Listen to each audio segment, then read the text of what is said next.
Welcome to today's session on climate action blueprint, understanding adaptation, resilience, and mitigation. Welcome all our listeners. No doubt, climate change is upon us. Everyday disasters and extreme events are increasing, that too with an unprecedented pace. Once in 100, once in 200 years, extreme events are observed. Say record temperatures as Iceland, something in tune of 20, 32, 33 degrees, totally unheard of. The hurricanes of Orissa coast, their intensity increasing every passing year. Not good for us, not good for mankind. Can something be done? Well, that's the reason we meet you every weekend, every fortnight, to have this conversation with sectoral experts who have demonstrated success within their work domain and now are inspiring others to embark upon the same. Good part, with platforms like LinkedIn, you are already known to each other. And with deep dive conversations out there that resonates your work, your passion, it's motivating to touch base with these experts and work in tandem, work together with them as per your directives. Welcome to today's talk with APD Academy. We are joined by Alok Panigrahi. Alok Panigrahi is a seasoned sustainability professional, 13 plus years of experience in consultancy and corporate roles. He has worked on decarbonization, reporting, due diligence and assurance. He is a GARP SCR certified as well as certified energy manager by BEE. Currently, he is working with DP World. Welcome, Mr. Alok. Thanks, Bhavesh, for the kind introduction. Look forward to more meaningful discussion today. Thank you. We have Mr. Eric joining us from France. He is ESG performance manager, geothermal ONG drilling specialist, a fluid waste management SME freelancer consultant out there. A different dimension coming from his side, he calls himself a lifelong learner. He works in the domain of management advisory and specialists in terms of climate education, critical thinking, and other similar domains. Welcome, Eric. Thank you very much for your invitation, and I hope I won't be the black swain with my oil and gas background. We'll discuss on those aspects for sure. Yeah, Thanks for being there. thank you again. We are joined by Mr. Kailash. He is an armed forces veteran, served Indian forces in various capacities for more than 2 decades. Later, he switched to corporate and served at Shree Cements and CBRE.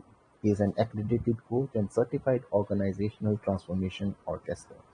He has special interest in sustainability and projects that matter for Mother Earth. Welcome, Mr. Kailash. Thank you very much. Thank you, Bhavesh, having me. I'm looking forward for the meaningful contribution today. Thank you. Thank you. Last but not the least, I have woman power also there, Dr. Laura. She joins us from Romania. She is working as associate professor at the University of Life Sciences, King Michael at Romania out there. She's also coordinator for Erasmus. That's the student body that's working with engagements in other say different domains out there.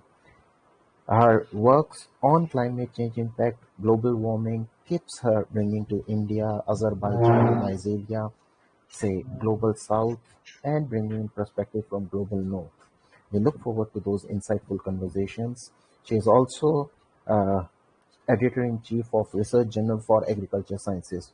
Quite a major subject considering agriculture is important for mankind. Dr. Laura, welcome to the conversation. Thank you very much for the invitation and for this so warm welcome. It is my pleasure to spend this hour with you and discuss the very important topic for all of us. Thank you so much, ma'am. Thank you so much. Well, straight away we dive on the question and answer sessions. focusing on the adaptation, mitigation, and the resilience part of it. But before diving deep, maybe we want to have an icebreaker from all the speakers. Eric, why don't you start? What brings you to this domain of sustainability, this domain of resilience for the mankind, for Mother Earth? Very quickly, very brief, please. It has been a long journey.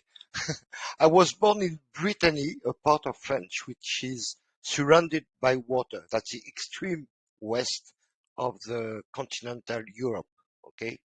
And because of that, I was surrounded by people who were either fishermen, seafarers, and a lot to do with the seas. And as I was growing up, I was sailing and all these things. So very close to nature. And also the important uh, fact is that also the nature was important. The respect for nature was important. And why was it important? It was important because few people, they went fishing far away for months in Senegal, in Africa, in Canada, or wherever. Uh, they were not coming back, you know. So that's how you learn the hard way to respect nature. I mean, that was my my perception Great, anyway. great. Please, very briefly. I can. Yeah, and then then I started working in oil and gas with doing a bachelor degree in chemistry, and but I was still very attracted by the sea and all these things. So I decided to go in this industry because it was allowing me to travel a lot and to see a lot of different people, countries, everything. And I was and that's where I started to have to realize the nature of the job I was doing was impacting, you know, um, and from there I moved to I went back to university quite late for a master degree in environmental management and started looking, I mean, being interested in first in CSR, then ESGs, and now I'm with you. Great, great. Indeed, we look forward to those conversations.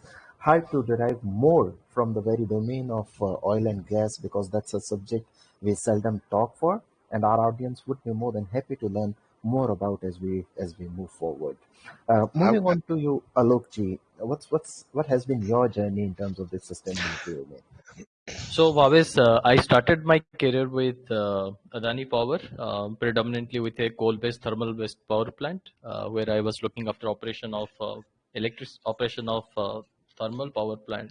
So, it's important to understand that when we look into the sustainable development goals, where we talk about affordable and clean energy, so definitely the affordable energy can be achieved definitely by the coal-based power plant, but at that time it is a kind of impact that I could able to see that it may be water, it may be energy, it may be waste. So there is a significant impact that we are creating because of the way we are operating.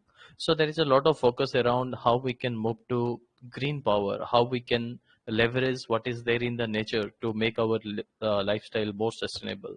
So those are few factors that propelled me to move into a space where I can contribute more in terms of whatever I have learned in this energy domain, plus whatever I have learned for energy, water, waste, how we can work on that. Add on to that, the community, which is one of the major operating license that provide a social operating license to the companies, not only from a business perspective but even on a creating a positive change or a ripple effect in the society, so that we can bring in changes. That is something motivated me to get into this space. And you know that when we are in India, we are much more influenced by people like Mahatma Gandhi, where there is a concept, it's a very big tagline, that be the change you want to see. So definitely whatever way we are working right now, how with our own action we could able to bring some sustainable and bigger changes in the society, that is something was the main focus for me. So I gradually moved to from coal based thermal power plant to sustainability, where I worked with multiple companies in developing their strategy, decarbonization roadmaps. Then gradually I moved to Right now, I'm working with DP World, which is into transport and logistics. So when we say transport and logistics, it is again important that how we can leverage multiple aspects to make this world more greener and reduce the overall carbon intensity. So this is overall journey so far. Great, great, Look Alok. forward to continue more. Indeed, indeed. Energy is important. Of that, electricity is important. And then you move to logistics and transport for ports, which is among the lowest carbon footprint as far as transportation, mass transportation is concerned. Interesting journey. We look forward to have more insights out there. Dr. Laura, what brings you to this domain of sustainability from your education perspective? Please share with us, our audience. I have to start with some personal information. I was the national champion in sport orienteering at the age of 12, so I spent my childhood training in the forest. This oriented me towards the study of ecology. So my educational background is found on agriculture, global environmental and climate change studies. I have a bachelor in engineering of agriculture environment. I have another bachelor in agriculture, one master in environmental and natural resources management, and PhD in agriculture science with the thesis research on the moisture regime of soil under the impact of improvement works in the Bennett Plain with the global climate changes. So my own research interests include water resources and protection, water treatment, ecotoxicology, climate changes, being interested in water consumption and monitoring of water quality in Western Romania. I participated in many international conferences. I published more than 170 scientific papers, and I wrote 7 books in this area.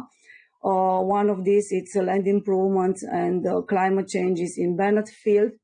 I was also a project director in 4 contracts, and the most important is the one focused on European universities designing the horizon of sustainability, who are now in progress.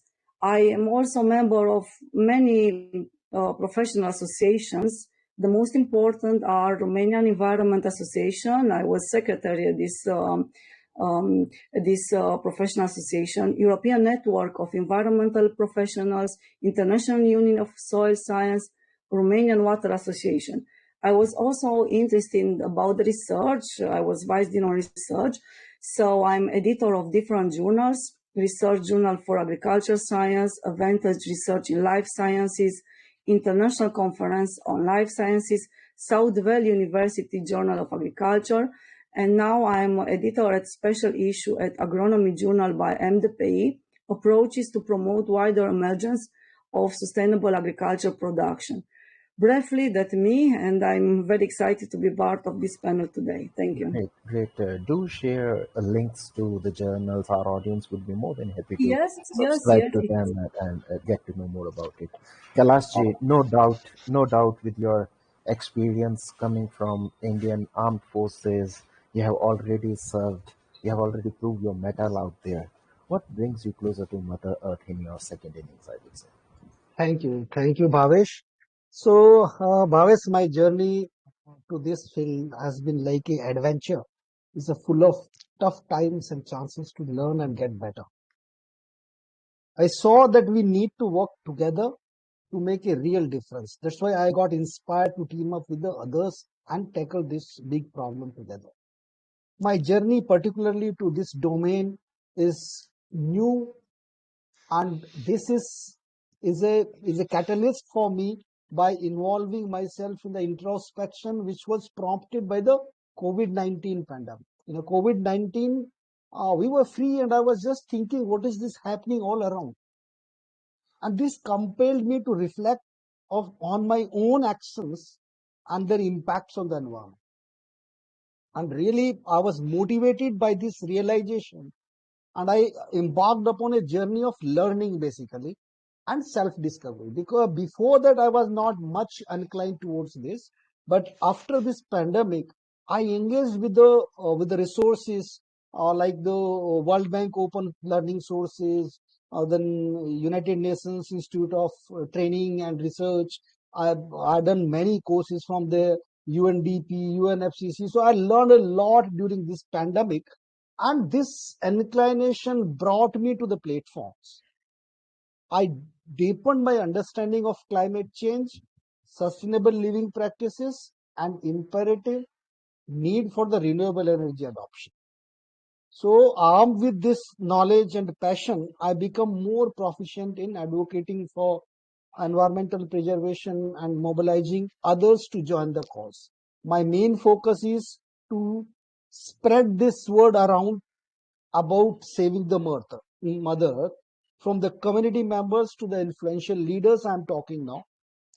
While the road is really tough, I firmly believe that every individual action contributes to our collective efforts. Within unwavering determination and the support of like-minded individuals like you, Bhavesh, and many other, which we are talking about every week, I'm damn sure that these innovative solutions and forging a path towards a sustainable future for generation to come, we will be able to spread these words and make a impact which will be felt by next generations. So this is why I'm really new to this, but I'm very passionate and you can say emotionally attached with this cause of the climate change. Indeed, sir, your words and emotions say it all. All the very best for this journey. Will return back to you. Eric, Thank you speak of oil and gas industry. Unfortunately, that is not spoken on the positive sense of it. But nevertheless, that has been engine of growth throughout the last 30 or 40 decades, I would say. Please help us dive deep into the sector. How decarbonization and other aspects got developed into it, and what's the current status of oil and gas industry, so to say, in terms of helping planet Mother Earth? Okay, I don't really feel entitled to speak in for the oil and gas industry. Okay, I'm just one guy who has been working for many different companies because I've always worked as consultant and in many different places, almost all continents. Um, so my experience or expertise may be of some value, but I cannot speak uh, for the industry itself. Um, the first thing I would like to say is that we are as people, as individuals, as societies, we are addicted to energy, and so far for the last century, oil and gas has been coal. Even coal is even worse on the climate change prospect. But oil and gas has been doing some good and some bad stuff. If you think about the green revolution, and I guess Laura can talk about it much better than I do. Uh, we wouldn't have been able to produce so much fertilizer and to feed the planet without without oil and gas at that moment, at that very specific moment.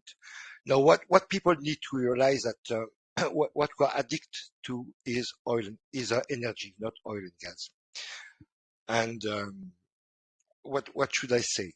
Oil and gas, that's almost uh, between 10 and 15% of it is not burnt. Okay, what is bad is the CO2. CO2 is a result of burning it to transform the energy uh, into uh, into something interesting for us. Now, 10 to 15% is one sixth of the volume we are producing is used for chemistry, for the plastic you have around you, for a lot of things, for medicine, for a lot of things. And we'll still need that for centuries, I guess. Decades for sure, centuries probably. And so what we need to stop is not oil and gas. What you need to stop is burning it. We should not burn it. That's that simple. Now, we are addict. So if we are addict, a lot of people are claiming, okay, you should keep the oil and gas back in the ground where it is and stop right away any production or any yeah, any exploration or production. It's not the way it works because, as far as I know, you don't cure someone who is addict by removing the source of addiction. You have to transform the people. You have to transform their way of thinking. You have also to accompany the people with better technology.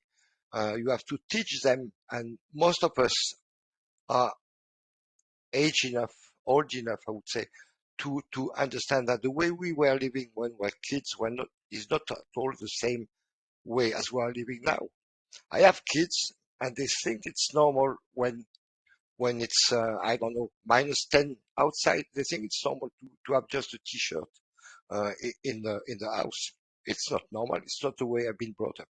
So people have to be conscious about their to understand and to be conscious about their addiction to energy, and so we need to become reasonable. We need to and that's why we need to transition and to slowly. There is nothing that's happening uh, instantly, or it's not because you're going to stop something that something is going to change. It's not this way. So oil and gas is transitioning. A lot of companies are transitioning right now. I have a lot of example of that because I'm living with these people. I'm part of many projects, and I see all the efforts that are done. It doesn't mean that they haven't done bad things in the past, and some are still doing it. And but really, the industry is moving forward and transforming their activities from oil and gas production to energy production. And a lot of oil and gas companies are adding to the portfolio other companies in wind farm, or I mean a lot of wind farm, solar energy, geothermal. There is a lot of other mean to give the people, the planet, the energy that they need.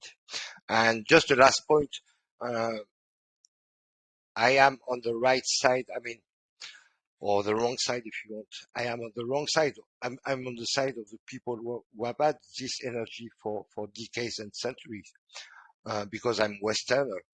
And but we have to think also about all the people in developing countries who still don't have electricity, still don't have the energy, and they need it.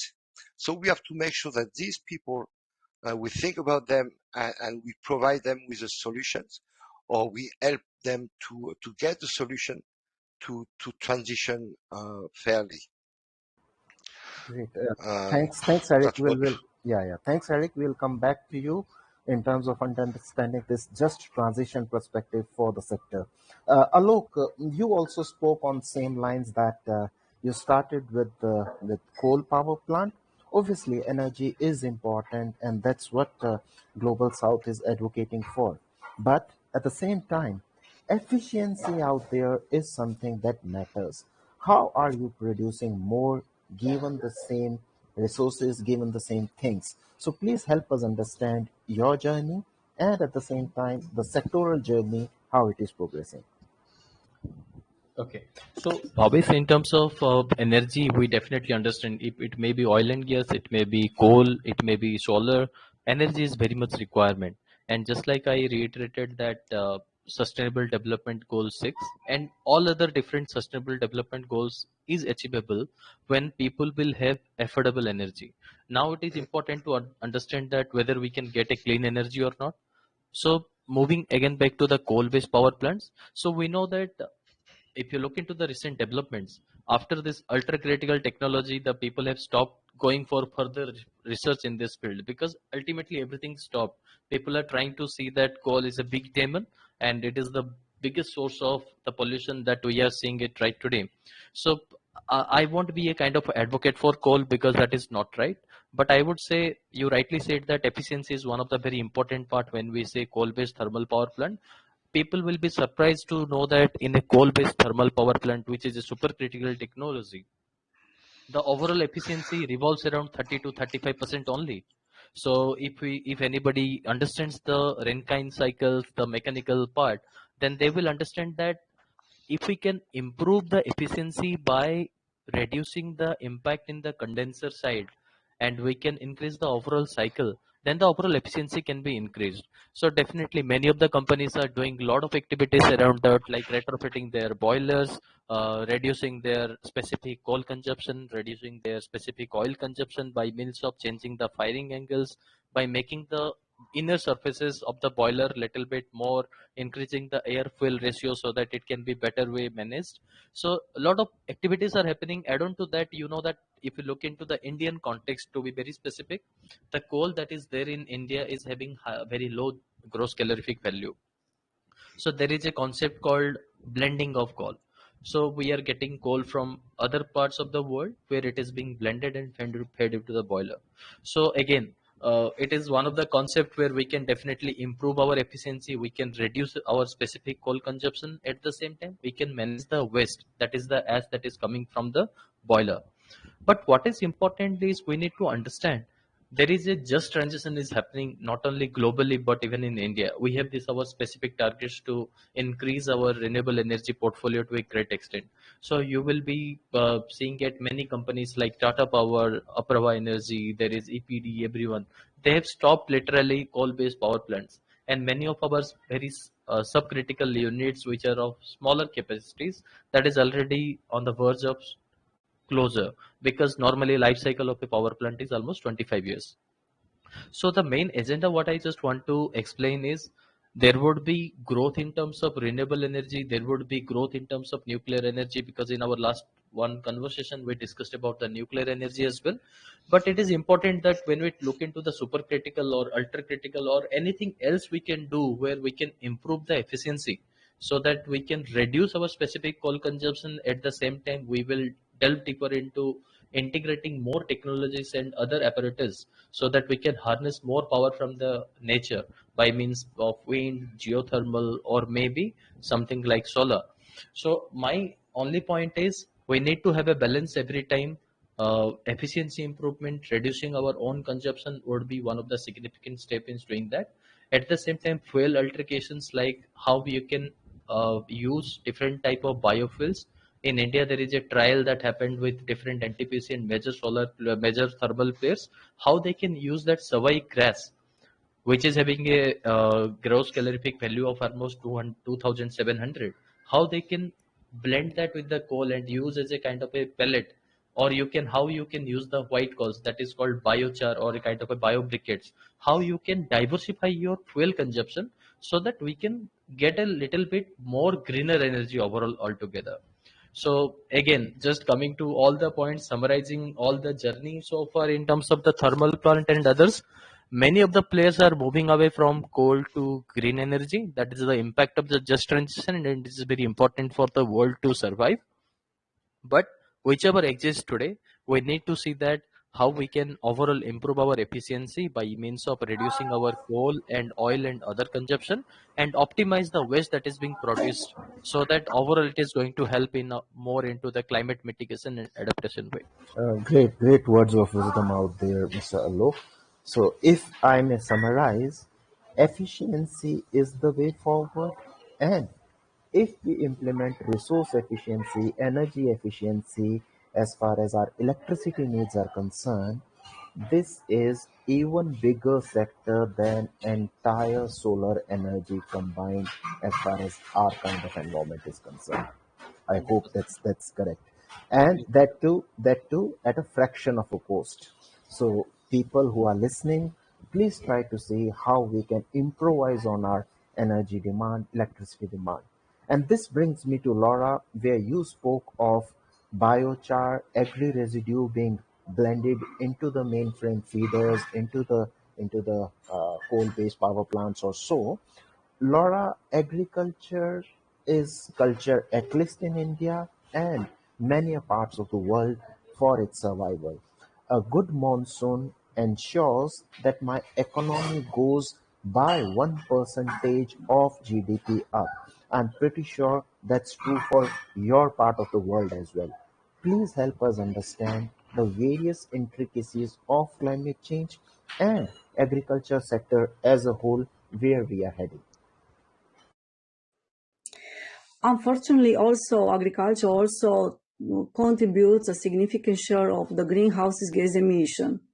There are 70 directed through agriculture activities and between 7 and 14 through land use changes. So we have to find strategies for improving resilience to climate changes. Even in our part of Europe, my research are focused on the west part of Romania, which is in eastern part of Europe. Now we are dealing with temperature rise and precipitation decrease. The most important things is that the demand for water is more and more, but the precipitation is not distributed so good in the vegetation period. What we need to find new species who are resistant to drought and temperature, to increasing the organic contents of soil, to use conservation tillage or strategies for improving resilience to climate change. We need no-till to decrease runoff and increase infiltration, because we have to find strategies how to maintain the water in soil. This is the main problem in nowadays agriculture. And shift to cropping system that are less water dependent. Also, we have to find to improve resilience to climate extremes, specialty crop management, and also irrigation who are reducing the water consumption. A better water management, and very important is improving access to information, all the farmers to have drought early warning system, through research and development, to find ways to learn farmers how to use the water, how to increase the soil capacities. Also programs to help farmers manage the risk, and the most important is education. Thank you. Great, great. Thanks, Laura. Eric, I return back to you in terms of adaptation and mitigation strategies coming out from the kind of work that you are doing. Please help our audience learn about it. I just would like to add something to what Laura just said. Yes, please. Excuse me for that, but that's the right time. Uh, I was reading this morning after my two coffees. I was reading a very interesting newsletter from the newsletter is from Niti Mahajan, who is an Indian woman who is specialized in sustainability, and she's a professional writer, okay, and she's producing this weekly newsletter, and she's really someone very interesting. And she was talking this morning in a newsletter about the adaptation in the way Laura was just describing it. I mean, people all around the world sharing um, different way of cultivating, of growing coffee, and the way it was critical for India because she's Indian, but also for the rest of the world, and the way they were sharing experiences and sharing also species, different grains, and not nothing to do with any sorry, I missed the word in English. Uh, Nothing to do with the genotype changing, whatever what the words in English for it, but no transformation of the genotypes of the grain, but just sharing species and sharing experience of what was growing better under this climate, these conditions, so that people could adapt to the climate change. Got it. That was just so. Genetically modified, so to say. Genetically modified. Yeah, yeah, that's it. That was the word. Yeah. So your question again about the way you were talking about adaptation, or Yeah, adaptation and mitigation with the kind of work you are doing currently. Say when you speak with the management of organizations where you are working, or the just transition portfolio that's being bought in, please help our audience understand the nitty-gritties of it. Personally, what I'm trying to do is educating people or the importance of the ESG factors and how easily they can change their way of doing things to do them in the right way. In the right way, meaning at my level, I'm working upstream oil and gas, which is just drilling part, and we can have, make everything greener. We can have rigs working with electricity instead of rigs working with diesel, being diesel powered, and making sure we have we look at the supply chain, how the people who are providing us with chemicals or with cement chemicals that we are using a lot. I'm talking about hundreds of tons per well drilled, and making sure that we can source our chemical in countries that are taking care of the taking care of the carbon footprint of the product, and and that's the way I do things. I see things and I can improve things. No, there is not much they can do. I mean, what we can do is reduce our scope 1 and 2 as much as possible. And most of the companies are doing it for some for pertinent reason, some just because they know they have to, because they are under regulation like European, uh, see, ES, not ESRS, ESRS are the standards, but CSRD. So all those companies, they have to comply. So they need to reduce their carbon emission or the GHG emission. So they are doing it as promptly as possible to be compliant, also to reduce risk. And but my main I wouldn't say problem, but I see the main problem as being an education problem. People don't know what we are talking about. Last time I was working with a big company, and I was talking with the senior operation manager there, and I did ask him, are we working under ISO 14001?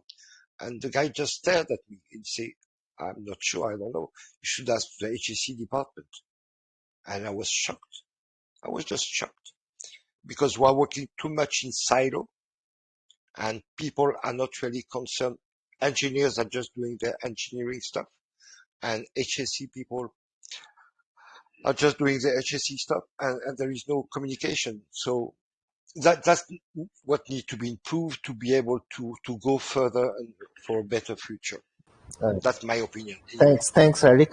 Do share some of the resources and education materials which our audience can look forward to get those certifications in times to come. With Dr. Rajdeep, we'll share this with our audience in times to come. So, audience, please keep a watch on this very channel of APD. Will share things as it pours in. Kailashji, coming to you, you said you are also a lifelong learner. So, where do Yeah. you see adaptation, mitigation strategies, and resilience coming into the newer form and formats of the domains you are working in? Okay. Thank you, Bhavesh. So Bhavesh, as you told in the beginning, in my introduction, I'm from the real estate. So in the real estate is a significant contributor to the carbon emissions. It's around 40% of the total emissions are coming from the real estate. So as per the global focus shifts towards the sustainability, environment and social governance, which we call a ESG now. So ESG criteria is increasingly now becoming essential in consideration of the real estate development also. If you see the push towards the green building certification, which is more towards reducing the carbon emissions, is more towards the adaptation initially. And many real estate developers are now adopting green building certification standards like LEED or IGBC. So these certifications is uh, basically working on the energy efficiency side, which is one part of the mitigation. And another adaptation side, if you see, which when I say adaptation, then I consider it as it is a way of getting prepared for a phase which may affect my business. So in this area, if you see the efficient HVAC systems which we are now using, and the lighting systems which are being used now are another part of it. Then the waste management, which is effective waste management practices, is included, and the recycling, composting, all these things are implemented now in the real estate projects. Particularly, the investors are pushing the developers towards this side. On the traditional way of working, which was there in our earlier buildings, if you see, there's a lot of this thing efficiency improvements, particularly on energy side, on water side, you will see in the future also. And this is because the investor demand and the regulatory compliance. The increasingly investors are considering now the ESG factors when making investment decisions in the real estate projects. Companies that prioritize sustainability are more likely to attract the investment in the future also and secure the finances. On the regulatory side, if you say, the government regulations and policies are also driving sustainability initiatives in the real estate sector. The mandates are particularly more focused towards the energy efficiency, water conservation, and waste management. Overall, the integration of these principles in real estate sector in India is gradually reshaping the industry. It was not there earlier, which are now visible on the forefront. So this is how the things are changing to the real estate as of now. And going forward, now we are more talking about the rammed earth construction. We are talking about the mud this thing construction. So though they are, how far they will be replacing the existing buildings, existing verticals of the type of the buildings is yet to see. But yes, there is a lot of push, particularly on these two aspects. Yeah. Thank you, Dr. Yeah, Kalash. Bhavesh, that's Yeah, yeah, thank you. And in fact, looking forward to more literature from your side as well, which we can post on our LinkedIn platform for our audience to sure, learn in times to come. Dr. Laura, this definitely. brings me to you, your side. There is an industry academia gap. Good part is with teachers like you, with resources or information that you people are sharing, this kind of knowledge gap is currently being bridged. Please help us understand your perspective on adaptation, mitigation, resilience as far as student community and their understanding is concerned.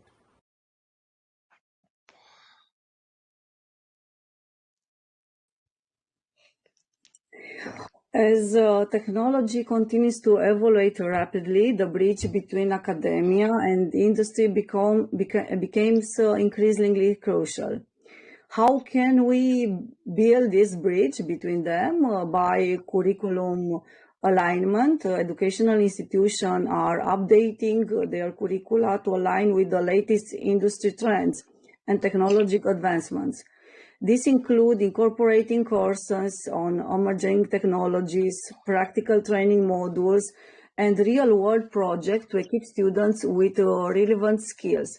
Also, collaboration between universities and industries through research partnership, internship, and guest lectures provides students with exposure to real-world challenges and experience.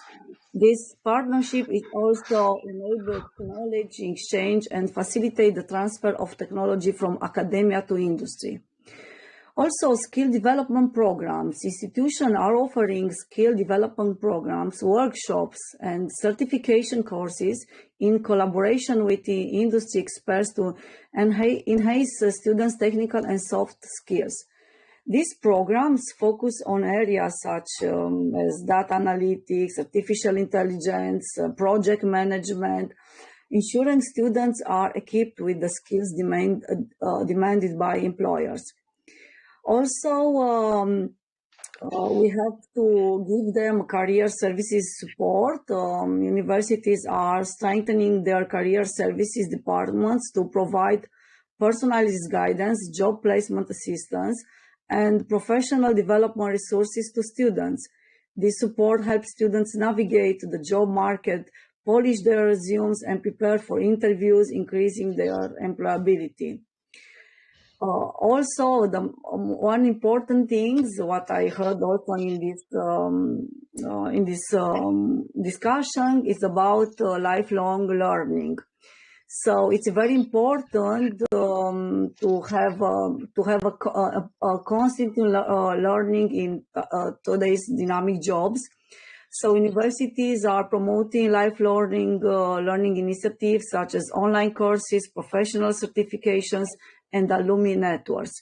In summary, building the industrial academic bridge involves close collaboration, curriculum innovation, experimental learning, and ongoing support ensures students are well prepared for these demands of the workforce in the age of new technologies.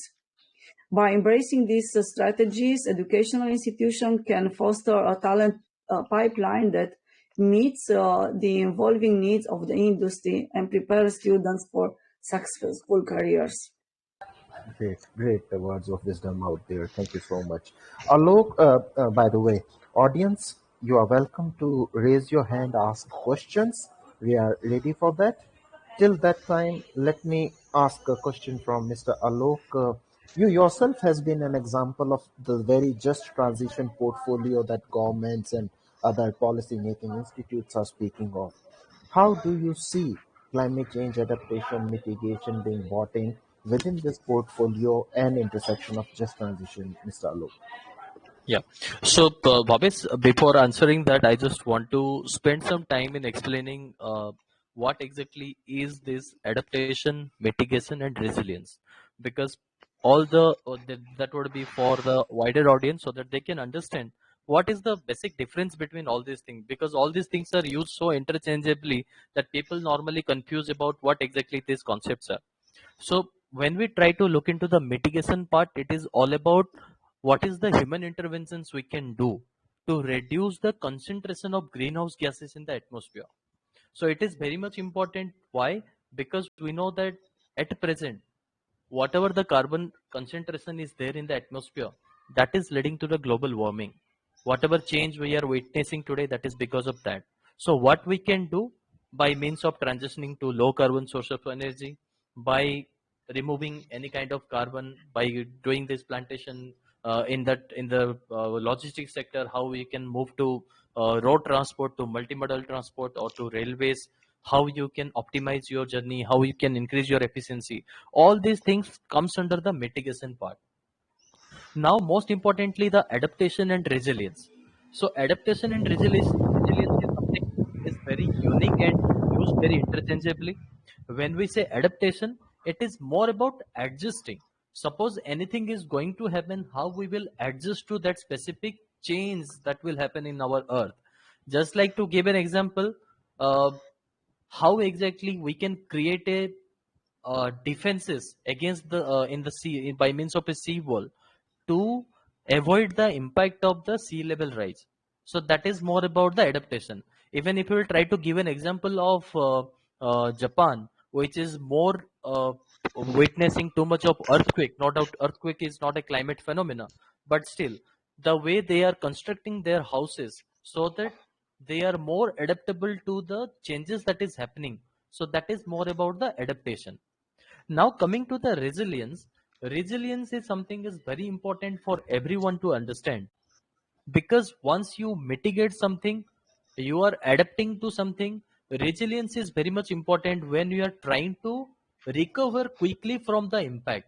Suppose climate change is doing some kind of impact on the overall happening in the earth, how exactly we are moving back to normal, that is something would be understood as a resilience. So it is way above than the adjustment kind of mechanism. It is all about augmenting the capacity to prepare to these effects, at the same time bounce back from the impact that could derail the growth, that could derail the overall impact on terms of sustainable growth that we are envisioning right now. So again, when I was giving the example of Japan, so you can see that suppose the early warning systems, the way it is put up, so that people can understand that okay, the earthquake is coming. The same way there is early warning system to understand when the flood is coming, when the tsunami will come, when the cyclone will come, so that people would be more prepared. So how we can integrate not only the mitigation approach but the adaptation approach as well as the resilience mechanism to have a very good growth trajectory, because you would have seen that right now every government, every companies, every individual are on a path to create a more resilient roadmap, so that that would be more sustainable growth in the coming days. So to coming to your question again, so when we are trying to understand about the resilience, the policies framework, the academia, how they are interchangeably been used, even what Laura explained about the industry academia correlation, even whenever we are discussing with Kailash ji, whatever he is bringing to the table, how we can create an overall infrastructure or a ecosystem which is going to make people understand what is something you can do to reduce the impact of climate change. Because the last report of IPCC, it is very much clear, it is a code red for humanity. So we need to understand the danger is already there. Can we change that? Yes, we can change that. How quickly we can change that? It depends on how exactly we are mitigating. How we are going to reduce the impact, it depends on how we are more adaptable, how the government can create a system so that not only the rich people but all the people at the last mile, all the people which are more vulnerable, they would be saved from the climate disaster. And how resilient it would be, that completely depends on the pathway, how the companies are moving into a better sustainable roadmap, rather than not only for profit making but even giving back to the society, giving back to the environment, not only all about the financial engineering, but even integrating that with social as well as environmental engineering. So what we can create altogether a system which will make ourselves or the world more greener, more sustainable, and more resilient. Great, great. Thank you, Mr. Alok. We have Mr. Patrick with us who has a question or suggestion for us. Mr. Patrick, kindly go ahead. Yeah, thank you very much. This is a very eye-opener, a very, very instructive meeting. I want to appreciate all the speakers. Something that I've really tried hard to see if somebody can actually make any kind of connection with it is the plight of Africans, because it appears like we are talking about climate change, how it affects the rest of the world apart from Africa. Africa is absolutely the least polluter, as we can say, and is the one that is actually bearing the brunt of the negative effect of climate change. There has been a lot of discussions, but there has never been any financial position that will enable Africans to go back again and take mitigating effect to protect the lives of people that don't even have capacity to feed every day. So how do we, in a very conscientious manner, come up with a program that recognizes that there are people at the most primary risk that don't even have capacity to take any of the adaptable standards? What can we do that is practical, that is anybody can see that there is this process or this flow or this financial opportunities available for people to build this capability that will enable adaptation and also sustainability?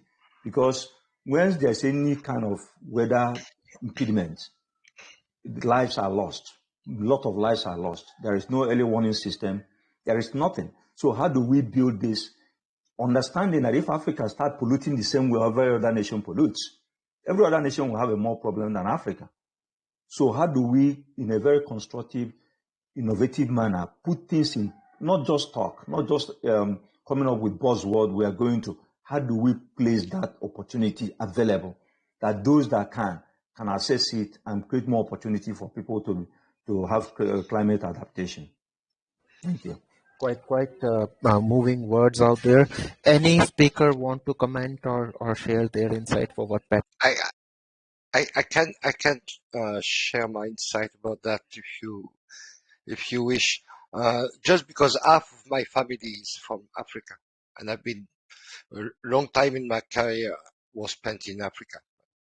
Um, I absolutely understand what this person is saying, and it's critical because Africa is still missing the energy. They are still missing electricity. They are still missing a lot of things.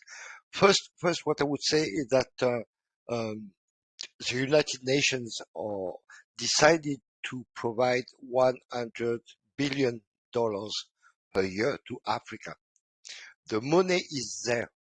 Why do I say that the money is there? It's not because I'm holding the key of the bank, but it's only because I've been approached by different fund um, providers, uh, and they were searching for projects. They were looking for projects. And what is missing is projects coming from Africa, sound projects that can be uh, funded. Okay, so a lot of African people think, oh, the money is not coming, but it's not the way it's working. The way it's working is you propose a project, and then the money is coming. So first thing is for African to to understand that what they need is to provide project or to propose project. One of the best fund provider is the African Bank of Development, and they are very active. Um, but I mean, Africa is a continent, and it's very different from Morocco to Angola or to Kenya or whatever. So it's not like one entity.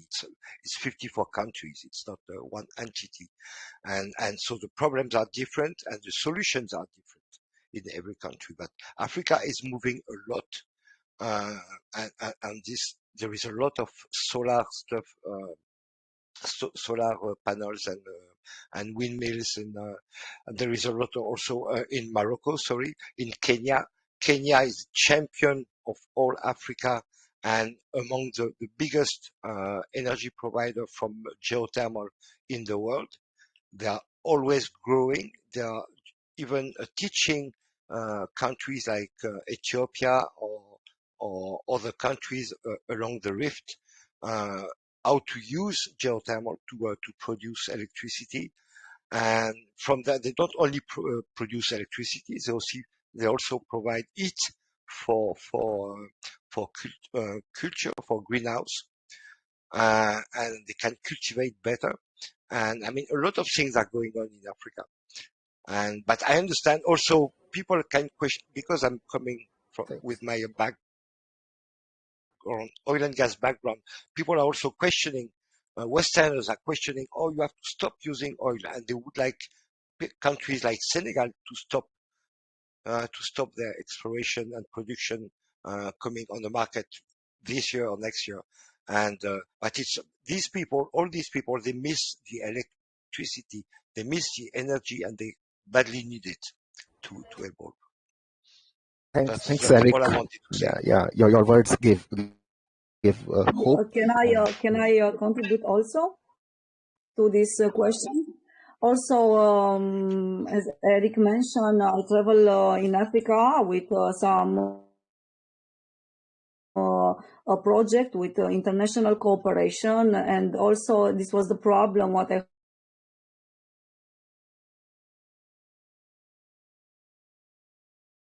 to apply together for project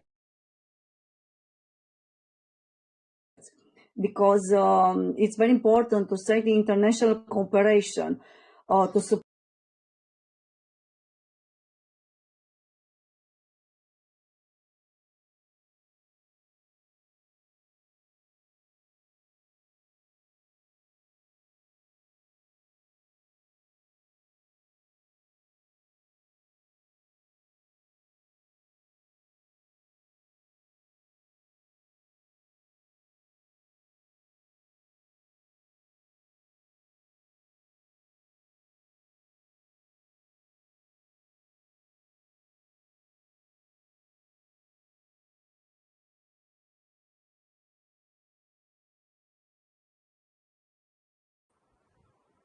Mr. Raul.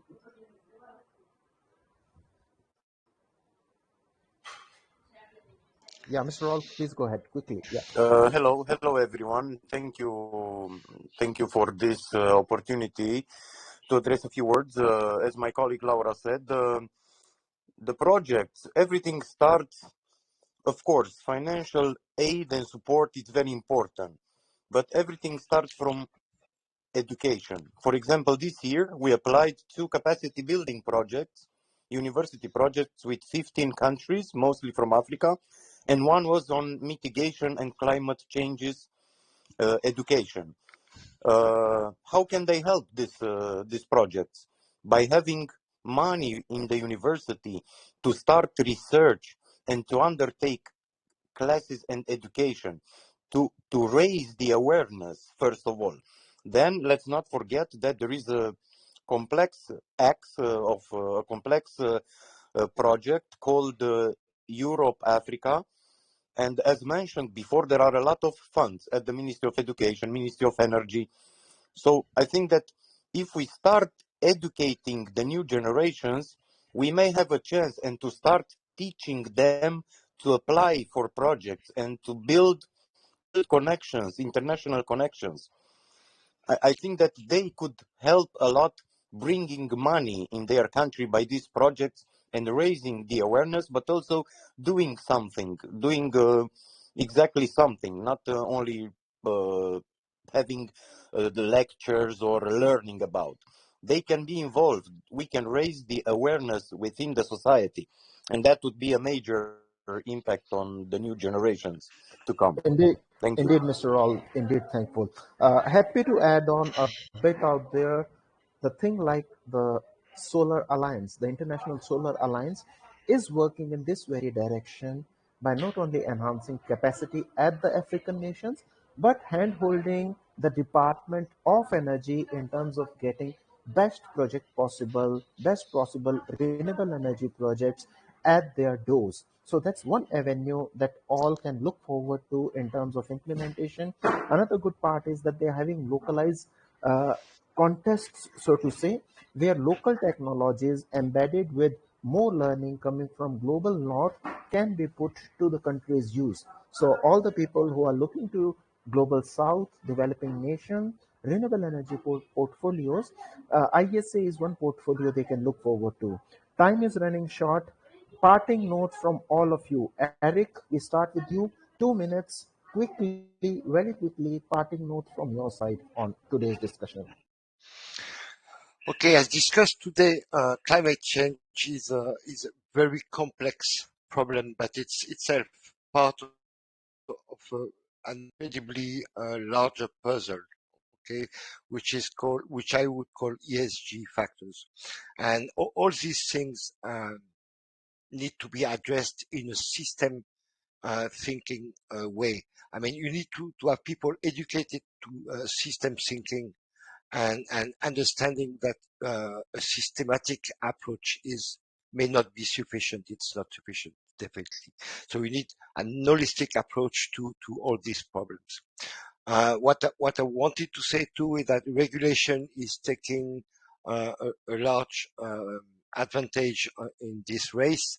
I mean, they are the drivers. Regulation are worldwide the drivers.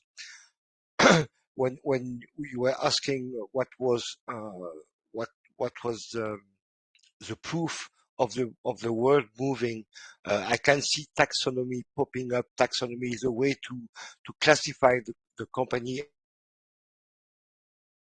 and the investment according to the way the company is either green or not so green or whatever. But this taxonomy is popping up everywhere. It started in Europe, and now we can see even the Hong Kong place. They have their own taxonomy. India is coming slowly to have its own taxonomy too, and all these signals are good signals that the world is moving. I mean, it's not just everyone think it's just in my place. No, it's the world is moving in that direction. Thanks, Eric. Kailash, Mr. Kailash, parting notes from.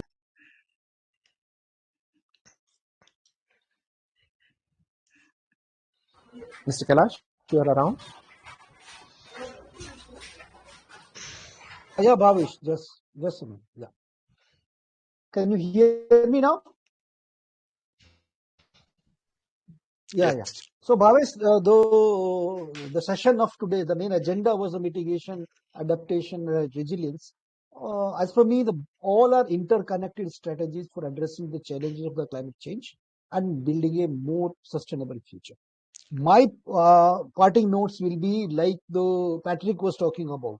The collaboration among policymakers, stakeholders, businesses, and communities is essential. Dividing them that I'm emitting more, you are emitting less is not a way forward.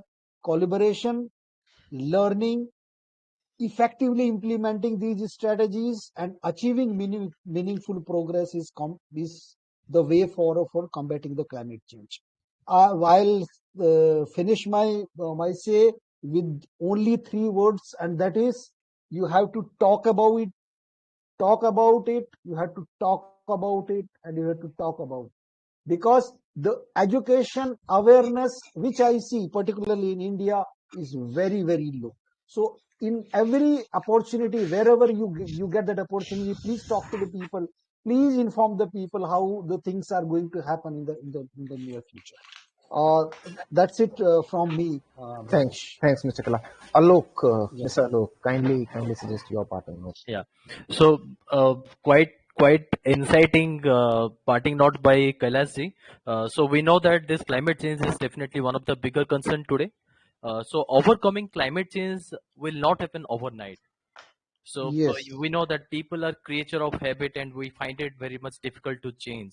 Plus, people can quickly feel overwhelmed because just like right now we are discussing.